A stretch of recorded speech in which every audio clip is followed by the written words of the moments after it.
John, can you hear me? I can. How are you, sir? Good, good. How are you? Let me back Good. up from this camera a little bit. So I'm there getting we a go. little echo. I can hear myself echoing on yours. Oh, you got a little echo. Can you Yeah. hear it now? Is it better? Let me hear myself. I still hear me echoing through yours. Do you have two Um, devices going, maybe? yeah. Let me try something here. This may help. There you go. Can you hear me now? I can hear you, and I Is it still better? hear me echoing. Okay, that's kind of strange. Yeah. Let me. I'm gonna unplug my mic. I can't hear you now.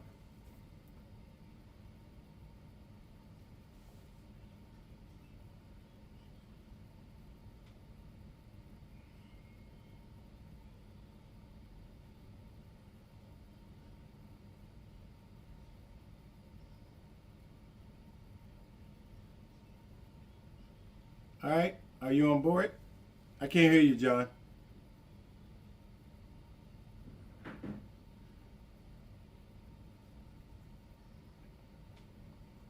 John, you need to.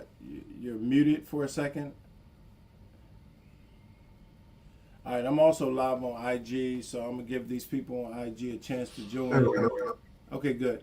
Okay, I want to welcome everyone to Speaking from the Boardroom, which is every Saturday morning at 8 a.m. And today I want to welcome my guest, John Starling. He'll tell you a little bit about himself in a quick second. I am the author of 12 Great Business Principles, and we're going to talk a little about social media presence. So we're excited to have John on board, both on Facebook, on YouTube, and on Instagram. So we're excited to talk about this subject. We'll keep you here about 30 minutes.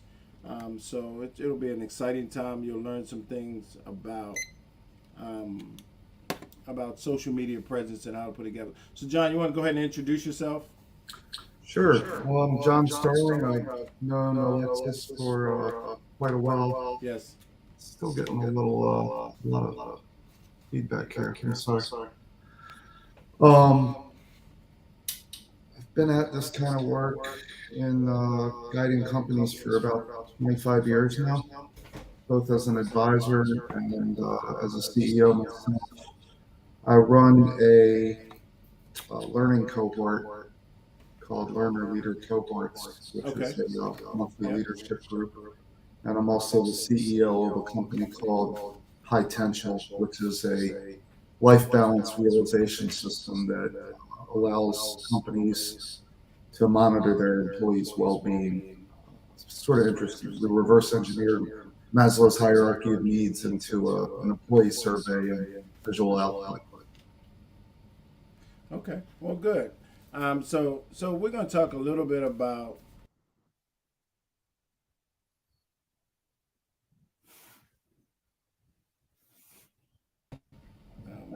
Um, we're going to talk a little bit about how companies can improve their social media presence, sometimes as an individual brand and as a business brand. And John, you can give us some feedback as we walk through.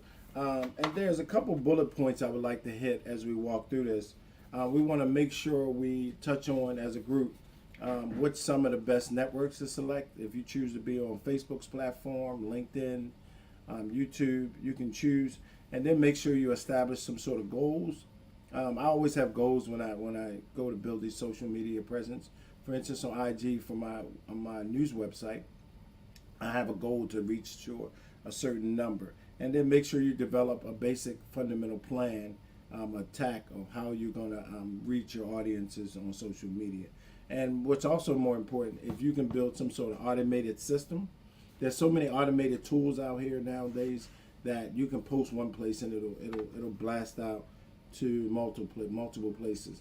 And then we talk a little bit about content management, and then make sure you have good solid participation as you build through these things. So John, tell me a little bit about what do you think some important platforms are, or for small social businesses, nonprofits, corporate business. What do you think a good platform would be to start out if someone's growing a social media presence?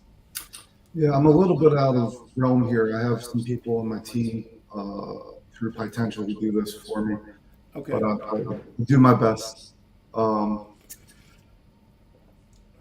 I am and have always been a B2B guy. Okay. So for me, it's LinkedIn. I'm all in on LinkedIn. Yes. Yes. And I think that the other issues that the other platforms carry, I believe, for a B2B company, more risk than reward. Yep. Yep. Yep. That's just very true. Okay. Yeah, the rules of the road on LinkedIn, let's just compare LinkedIn and Facebook for a Yep. second, So right? if you Or want to compare the LinkedIn and two, okay. yeah, or LinkedIn and Twitter.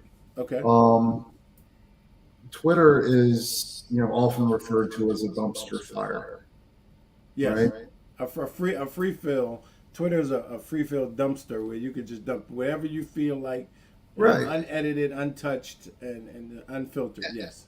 right. And it's not a very genteel community to be exposing your brand to. Um, Yes. your chances of being flamed on Twitter or on Facebook are very high. Like if you're there long enough, somebody's going to flame you for something. They may not like your Yes. shirt, right?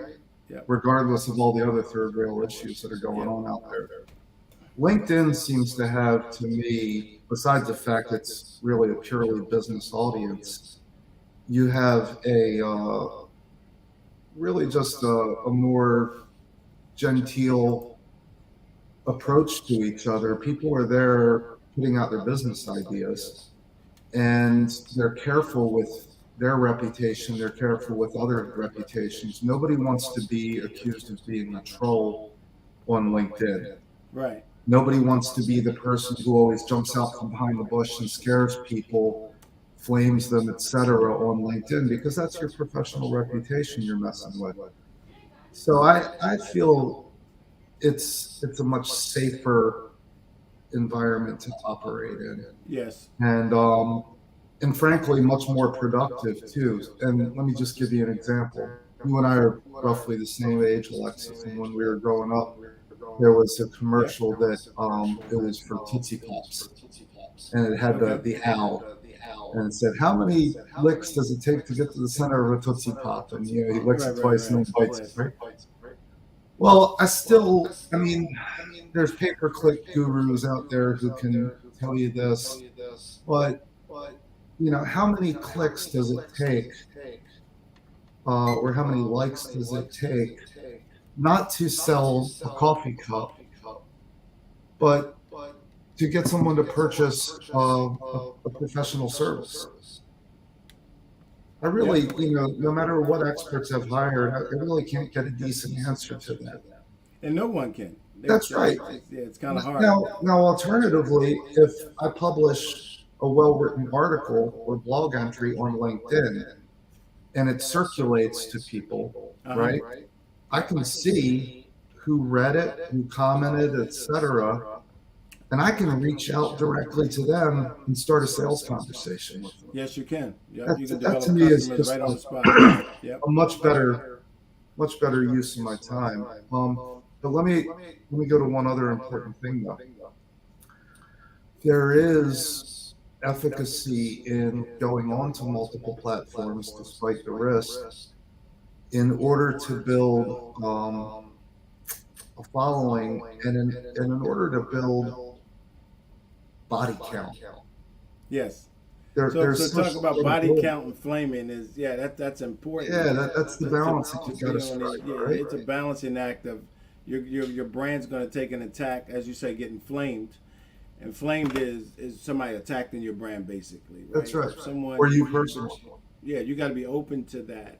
I've posted stuff on Black Business Review, and I've gotten flamed. It's like, why would you post that? And but that's all part of the process. And I'm building an audience, and I'll take that interaction as gospel. I like their sort of interaction, be it good or bad. I'll take that interaction. Right. But like you said, building on multiple platforms is important, right? You have to build to the content and to the audience and what you live. For instance, Facebook It's a little less professional group. LinkedIn is much more targeted. People are very targeted about business, and they sort of stay focused there.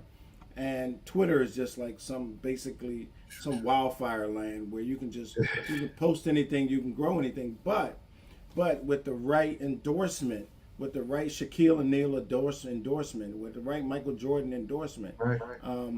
you can instantly grow your brand on those platforms. Yeah. And so what you want to do is, at the end of the day, is understand how to monetize your brand, right? How do you monetize these social media platforms, right?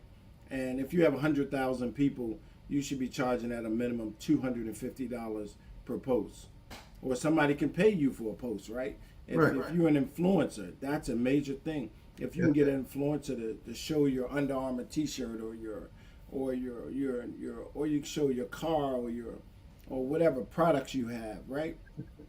If you have an Well, influence to push it, that helps your brand also. and that comes back to, well, two things. One, what you said at the beginning about planning. I mean, I'm very much a proponent of plan your work and work your plan.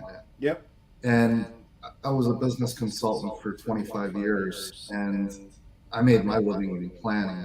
And the reason I was able to make a living in planning is people don't plan, Yep. They do right? not. Yep. At minimum, they might outsource it, and that's how I did the work that I did. But most Yeah. people don't do planning, and if they have a plan, they don't work the plan. So that's step one. You have to have a plan, and you have to follow through. But real quick, back to body count. Body count, head count equals credibility. It equals social credibility, right? And I've never been that bought into it.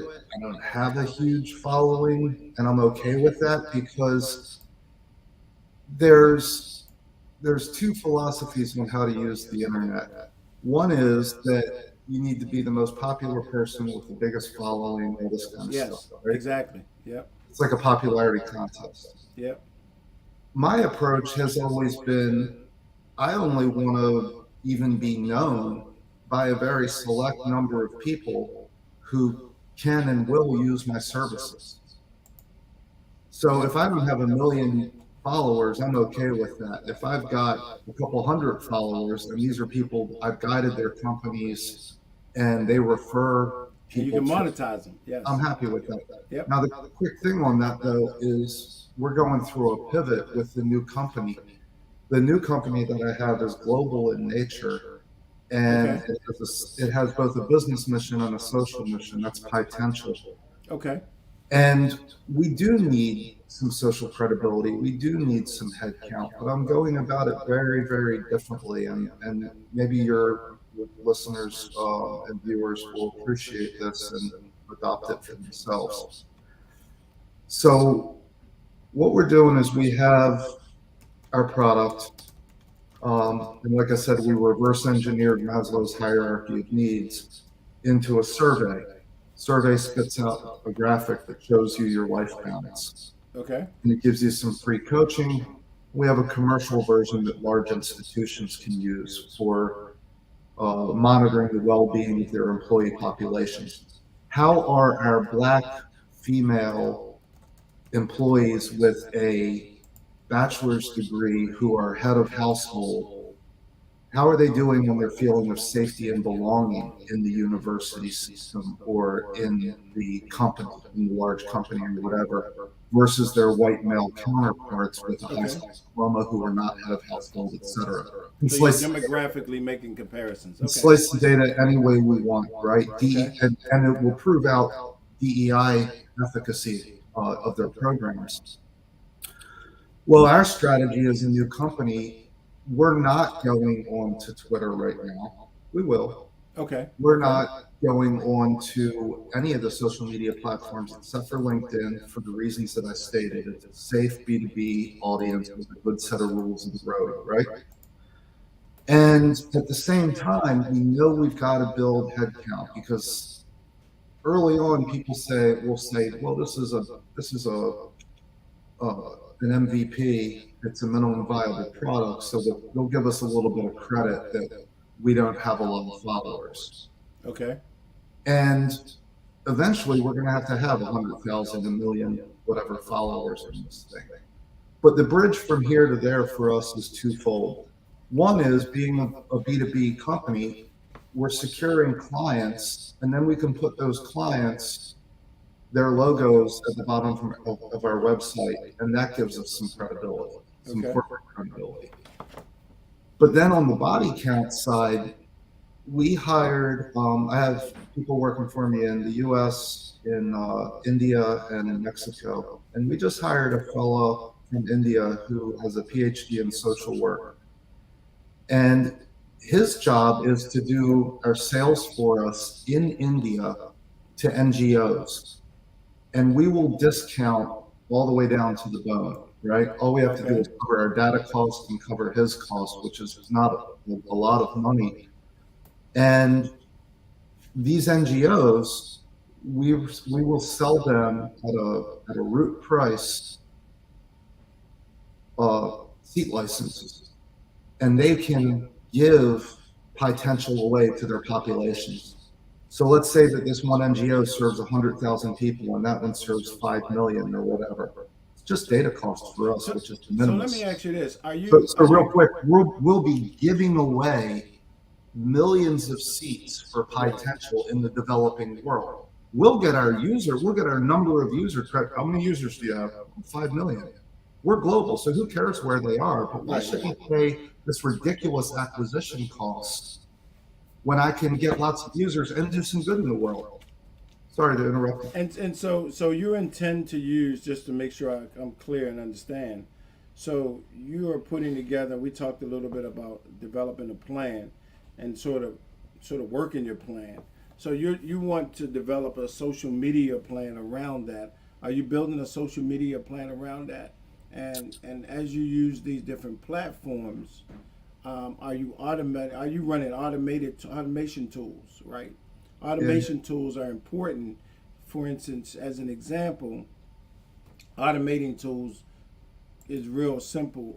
Social media automation tools are tools that you could post to one environment, right?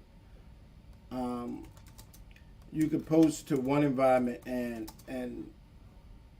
all of a sudden it splurts out at a given time. Like, for instance, I scheduled this presentation on Thursday or Wednesday, and it went out to, I think, 2, 4, 6, 8, 9 different platforms. Yep. Right? And I'm separate. I'm on IG, so I'm sort of building a following, much like with your company, the way you're doing. But I'm attacking through multiple platforms. I have a concentrated plan. I have an automation plan that I'm running through StreamYard, and I'm working that plan. And I have a target audience that I go after. Right? My target audience, for instance, you have to know your target audience, and my target audience, for instance, is people between 28 and I think 45, right? Entrepreneurs, new startups, building businesses, people anywhere between $250,000 and $5 million in business. I have a very target audience, right? And that's what my book is targeted to. That's what my coaching is targeted to, and that's what my news sites and my multiple platforms are targeted to. And I sort of bring everything together into some sort of central concentration to try to grow the business, which is important to grow the business long term. And now I'm moving to a place. I've done my market research, but I want to see participation, right? See, I need more participation, for instance, in these events we have here now, right? I'm not getting the participation I need. I want to work towards that. I want to build up towards that. I'm building a good, solid following. A lot of people approaching me about it. So you have to be able to get participation as your next level. And then, John, major. We got about 7 minutes left. Sure. Then we talk a little bit about conversion. That's the real thing. Yeah. Conversion is money in the bank. Yep. That's all we're talking about now. Yeah. Conversion from social media. Does your social media presence convert into money? Yep. Now I've seen it. I've seen it on social media. I've posted products. I've posted new articles, advertisements, and I've seen the conversion where people say, "Hey, I want to advertise on your show. I want to advertise on your news website. So you got to have a conversion plan. You got to know how to convert from that social media platform that you choose. If it's LinkedIn, if it's YouTube, Facebook, any group sessions you have in Facebook, and on Instagram, which is a huger platform. You want to be able to convert into money, and if you can't convert into money, and sometimes it takes time, right? It could take upwards of 12 months to really see real returns on your investment and consistency in your behavior. So, Well, I think go it's ahead. important to make a distinction Mm-hmm. between the social media management tools that you're talking about, like HubSpot, for example, right? So HubSpot allows you to manage all of your social media content and to repurpose it across multiple platforms, Yep, right? HubSpot is a great place. Yes. It's great. A little expensive. Yeah. There's other tools out there too for somebody who's starting out. But to me, for most young companies or young at social media, that's actually putting the cart before the horse. I would much rather see them put in a Salesforce automation tool first, like Zoho, Oh, right? nice. Yeah. And what that's doing is actually tracking your leads. So, just to what you were speaking about, Alexis, conversion, do we want to go out and create a bunch of noise and a following and all this, and now we're managing all this following and we're not converting anything? Or do we want to Exactly. set up a system and a set of processes as Yep. part of our plan to know who is a prospect versus a Exactly. suspect? Market research, very important. Who's a Yep. smart prospect? Yep. Who do we have a bid out with? Who do we have a proposal out with? Who has become a client? And we want to treat them differently. Why are we trying to sell to our clients? We should be nurturing clients, not trying to sell to them, right? Uh-huh. Um, get that Salesforce automation system set up first through Zoho or similar or Agile CRM or whatever.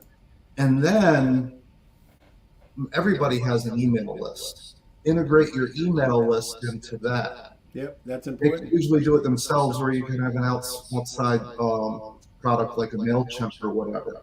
I Yep. like to see people do that and then start building their social media world, because that way there's a place to track it. And I think that's what the social media repurposing systems don't do so well. It shows you where your content is going and how many clicks you're getting on this platform and that platform, but it doesn't really dashboard very well into something where you can track your leads. And if you don't do that, you're not gonna convert them. Last thing, real quick, and I just heard this from an old client. I stopped consulting a couple years ago, but I still stay in Okay. touch with these folks. And he was so disappointed. He had hired this DC ad agency, spent a year with them building a plan and social media and all this kind of stuff, and then they weren't getting the results. And he goes to the agency and said, "What's going on here?" Well, the list that we bought for you, we can't use it in MailChimp. Wow. What? Can't do that.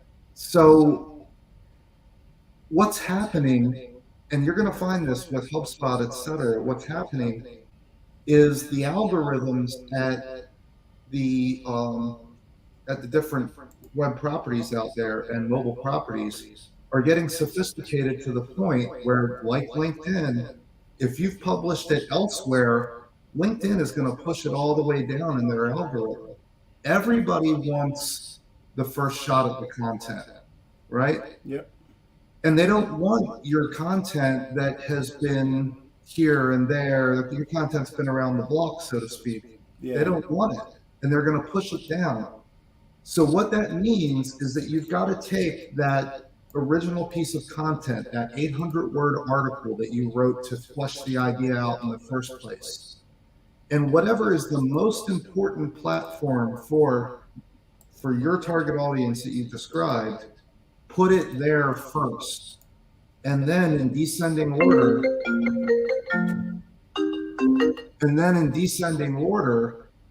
then you start looking down at, okay, what's my least important platform? And it gets it. Or another way, and it's very labor intensive, but is to rewrite that content or repurpose that content.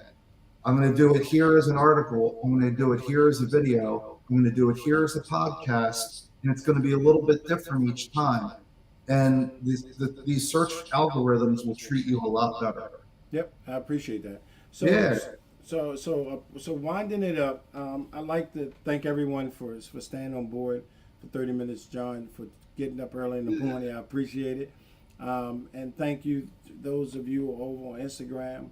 Check out my book, 12 Great Business Principles. We talk a little bit about social media presence, which is pretty important if you want to grow your business, and also do some research on some of these different distribution hub sites that you could send out multiple messages. And be careful. Write a good plan. Develop a plan for your social media presence. Right. If you develop a plan and work your plan and do your market research, you can reach your goals. But also at the end of the day, you have to convert. And it could take you up to 12 months. It could take you a little longer. It could take you time to convert your campaign. But if you stay committed to it all the way, you could really build a good business in this environment. And if you go to the wild places, as we talked about, as Twitter and Facebook, things will happen, but you stay the course and you stay on the management course and you can grow.